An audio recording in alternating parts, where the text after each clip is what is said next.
Welcome everybody to McCray Style. I am your host, Jennifer McCray. This show is new and popping. I'm telling you, inspiration, motivation. We're going to learn some new things. People are growing faster and faster every day. People are woke. So we're going to talk about self-image. What is it to be authentic? What is it to say, you know what, I'm going to quit my 9 to 5 and I'm going to be an influencer. I'm going to quit my 9 to 5 and I'm going to start a business of my own. We are going to talk about here on this show, entrepreneurship, owning your business. What does it take to take care of your family, take care of yourself, and grow your business? What does it look like to be authentic to you? Okay, inspiration, motivation, right here on McCray Style. And I am so excited about this show, and I'm so excited to have you here. I can't wait. So today's guest, Miss Lovely Lola Black over here. She's a designer, and I've been following her on Facebook, watching her fashion shows, watching her style. She's the epitome of self-image, knowing who you are and what you want. Now, after having a conversation with her, I've learned that she went from nurse to radio host and designer, so many different things. She knows who she is and what she wants. So welcome, Miss Lola Lovely Black. Thank you, Jennifer, for having me. And honestly, that was an amazing introduction. Like you made me, I was like, what's she talking about? She's talking about me. Yeah, I've been following you on Facebook. Oh, awesome. And I'm like, you doing some amazing, impressive things. And I understand as a stylist, boutique owner, done a few fashion shows myself, the work and the dedication that's required. And you've been going at a pretty great pace. So yes. I got to compliment you on that. Okay. That's coming from the heart. Like, that's the real compliment. So tell me a little bit more about you. And like I said, this growth and development into the woman you are right now. So like you already mentioned, I'm a nurse by trade. I'm a registered nurse. I started that in 2010. But when the pandemic hit, essential worker, great. However, you guys didn't want us to come over to your home, right? So I found myself with a lot of time on my hands. Yeah. And what I'm going to do with it to occupy myself and my mind and my creativity. That's how I got into sewing. So you just got into sewing during the pandemic. Absolutely, honey. Amen. I could not so much as barely thread a needle prior to the pandemic. Oh, wow. So you're self-taught. Yes. So like they talk about YouTube University. Yeah. I definitely have my PhD from YouTube. Okay. I would say and PhD. I am not stopping, okay? Well, I mean, it's one thing to pick up a new habit. Right? It's one thing to say, oh, I have aspirations, or one day I'll always do this. Or you say, oh, I'll make a few pillows, or I'll make clothes for me and my family. But you like, no, I'm busting out the gate. I'm taking this thing to Paris Fashion Week and I'm getting ready to do it big. That is some guts. Listen, I feel like if you're going to do it, you're going to do it. You're going to do it. So when I launched Lacana Lavish Couture, again, for me, it was out of necessity. I needed something to get that creativity out. I need a outlet, During the pandemic, there was, of course, so much social isolation. There was so much death and destruction that for me, this was something that I could do to make myself feel good, better, right? Yeah. And like you said, you started with maybe pillows or something. Well, I actually started I made my first dress out of an old bra and a tablecloth. So I actually keep this garment in the closet in a bag because it is so fragile. Yes, I bet. A bra and a tablecloth. Okay. But with that, I maybe came up with maybe 5 designs, 5 looks. And I told my mom, I said, I'm launching a clothing brand. And she says, well, 1, you don't know how to sew. And 2, you have 5 outfits. And I said, and 3, I'll see you on the 31st at the party. Right. So from there, Lacana Lavish Couture has been launched, and the brand itself has taken on so much traction, right? Yes. And I cannot thank the support of my family, my friends, the fashion community alone, being a model in that and coming from model to designer. Like that's a hat that I feel like everybody really should wear when they jump into this. Yeah, model and designer, absolutely. Yeah. In Detroit is known for its fashion. Absolutely. I mean, this is the place, this is the time. Mm-hmm. We Gator have boots. You know what it is. Okay. Okay. So this is the time though. Mm-hmm. This is the time right here, right now. Oh, and let's mention too that she's on the Fashion Avenue on Livernois. Yes. That is the place to be if you are a designer, a boutique owner. Tell us about all the events that we see going on. So, Jennifer, before I can tell you about the events on Livernois, I've got to tell you about the reason that I chose Livernois actually for my business. Or let me say that God chose Livernois for my business location. Yeah. It has this overwhelming charm that's just been there. That community, the Avenue of Fashion started in the 60s, right? Mm-hmm. When affluent African Americans, were a place for them to shop, something for them to have their own, right? So for me, it was an opportunity to be part of this legacy. Part of a legacy. Yes. As well as establish my own excellence on the Avenue of Fashion. So the location I'm in now, I love to say that we're not a family-owned business. We are families owning businesses. So right next door to me is my niece. She has Simply Glowing Hair Salon. Oh. Across the street is my ex-husband with Fat Faye's Barbershop. On the side of him is my cousin, Watson's Embroidery. And then my sister has Sophisticated Soul. So we are all located right there. On Livernois. The best thing is like my kids can stand outside and point in 4 directions and say, this is family right here. Like, see, that's God. So that is the most spectacular part about being on Livernois is that I have that support. Yes. Yes. Outside of that, the merchants on Livernois are extremely resilient, right? Yeah. It's different from being in these other communities. We have to work a lot harder. Unfortunately, yeah, we the have traffic to do a lot isn't more. Yeah. But it's great. It's great. If you guys have not been on Livernois, the Avenue of Fashion, you guys got to check us out. We just did Jazz on the Ave this past Sunday. Yes. We did Light Up Livernois, and baby, we lit it up the lavish way. Yes, okay. Yes. And you guys have been on the news a few times. So Detroit is very supportive of the Avenue of Fashion. And like you said, it's historical. Yes. The people that have been around there, they have been resilient. And I didn't know you had so many family members, right? That's got to feel good. Oh, it's the best thing in the world. It's that's like, okay, you're pulling in and it's not like, royalty. Oh, I'm going to work. It's like, what are we eating? Yeah. And like, yeah. So it's one of those like when I'm feeling some particular way or, one of the other family members it's like, no, we're going to get through this together. It's not just one business standing alone or Livernois. We are a united front. And that just goes for all of Livernois with the Independent Business Association, the Avenue of Fashion Association, the South of 7. We really work really hard to make sure that is a continuum on Livernois. I just want to say this too for anybody watching. Families should work together. I wish it's not the case for my family. Me and my son, though, I tell people all the time, me and my son are business partners. Yes. But no, you said your brother? Your uncle? So my niece, and I actually raised her as my daughter. So she was raised in a household with my kids. My ex-husband, my cousin, and my other cousin does nails on Livernois as well, right there. And then my sister has Sophisticated Soul, the shoe. That is a message for anybody that is watching here today. Even if, you bring your money together just to open up the first business. Bring your money together. Let's get the first person's dream going. Let's get the first person's dream launched. And then we'll say, hey, this is established.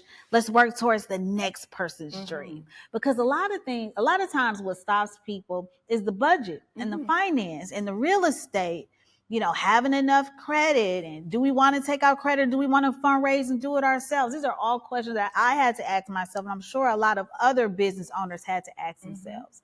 So if we could just message here, be more supportive within our own family unit and own something, have something of our own and say, hey, from one person to the next person to the next person. Because I'm telling you, that's got to be just the greatest feeling to walk outside and know, like we got an army right here. Yes. Like this is our family.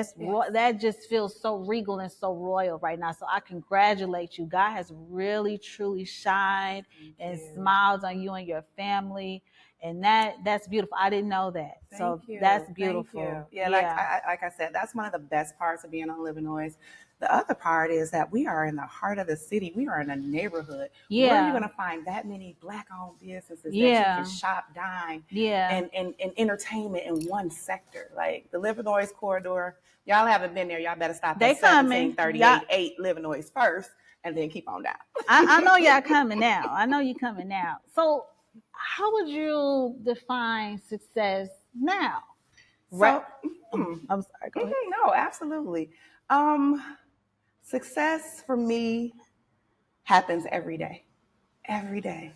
Every day that I wake up and, I can come into my store and I literally greet it and say, hello, Lavish. Like every single day that I turn that key and I know that this is my dream.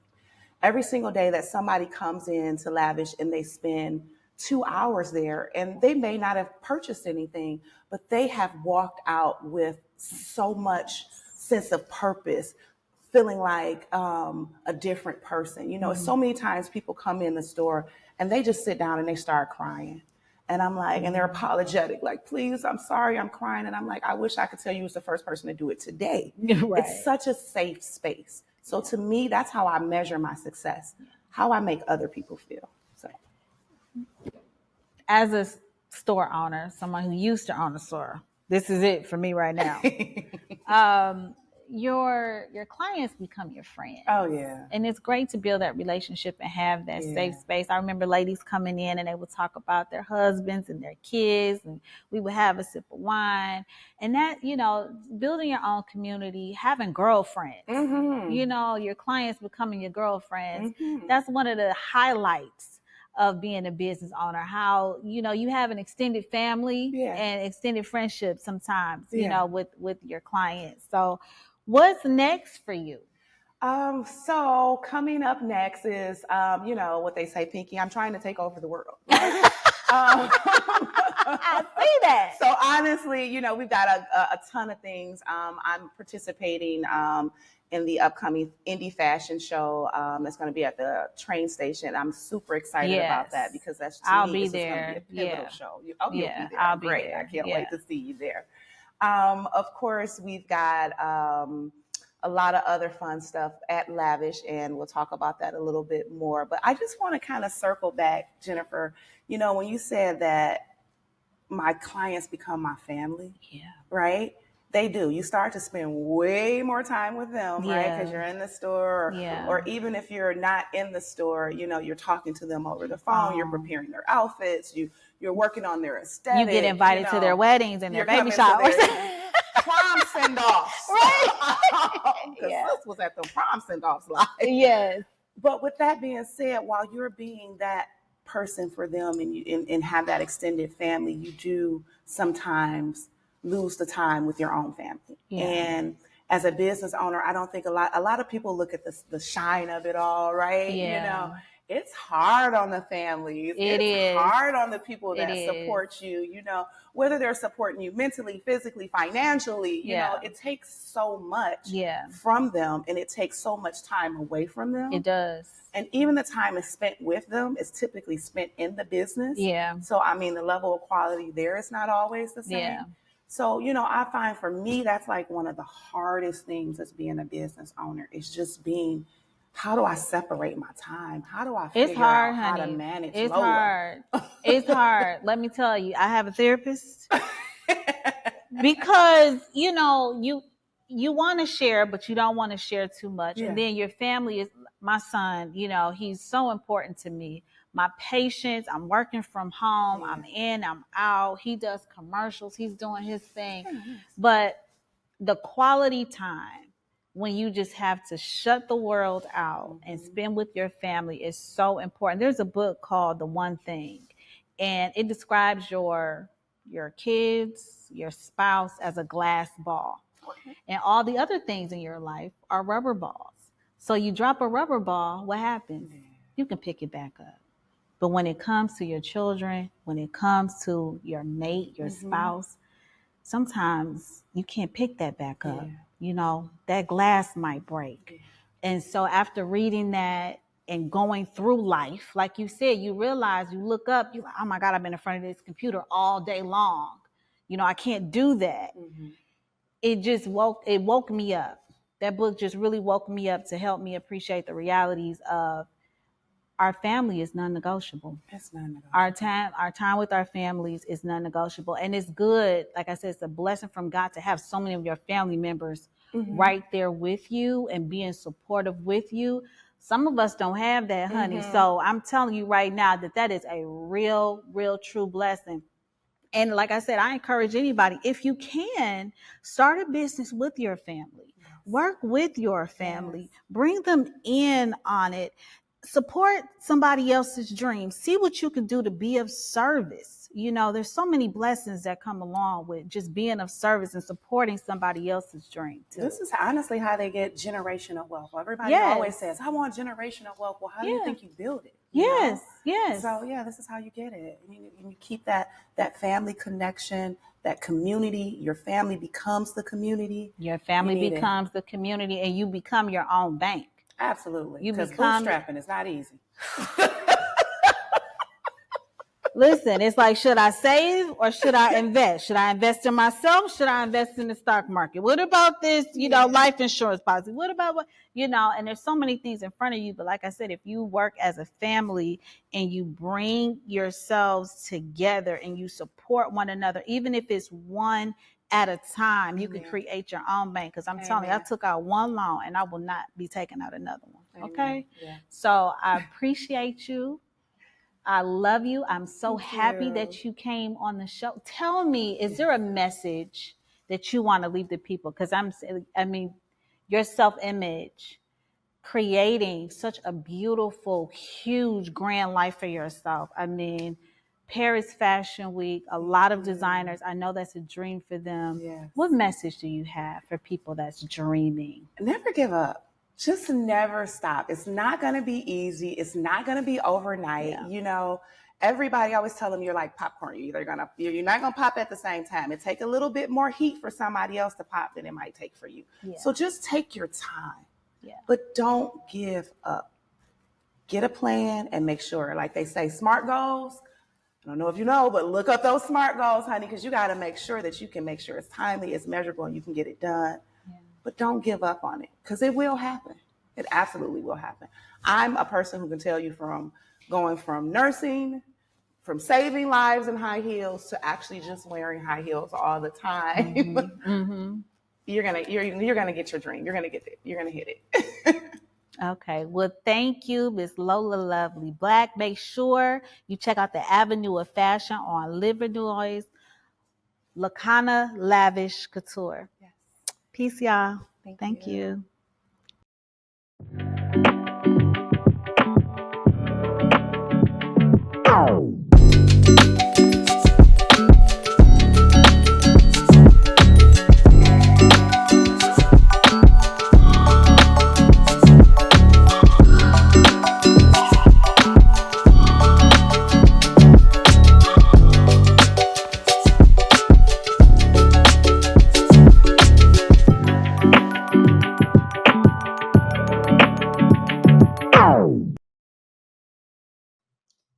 We had an amazing show today. Luciana Lavish Couture. Whoa, what a mouthful. And I'm telling you, the designs and the fashion, did y'all enjoy it as much as I did? Because it is more to come. Make sure you like and subscribe and follow J. McCray Style. It's the things that you do.